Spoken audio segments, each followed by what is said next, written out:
Lores recibiu esta mañá na sala de xuntas do Concello de Pontevedra aos 20 alumnos dun instituto alemán que participan nun intercambio escolar con estudantes do Instituto Valle Inclán. Para aprender un poco mejor el español, para ver cómo se vive en España, para aprender la cultura, y ellos están repartidos en familiares, bueno, en familias aquí, tienen cada uno a un alumno de intercambio y sí, yo lo veo perfecto.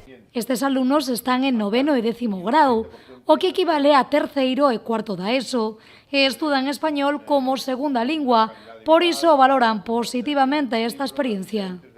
Claro, para aprender el idioma, ver la cultura y cómo es la vida aquí. Y ya hace 3 días que estamos aquí y ya se están dando cuenta de las diferencias y todo. E os propios alumnos, un pouco tímidos co idioma no seu 3º día en Pontevedra, amosáronse encantados de estar na Boa Vila, onde permanecerán ata o vindeiro 2 de novembro. La ciudad es muy bonita y la gente es buena. Los gentes son muy simpáticos. So, yeah. Pola súa banda, os estudantes do IES Valle Inclán viaxarán a Leeds na primeira semana de decembro, o que lles permitirá estar no país durante a festa de San Nicolás e gozar así dos seus tradicionais mercadiños de Nadal.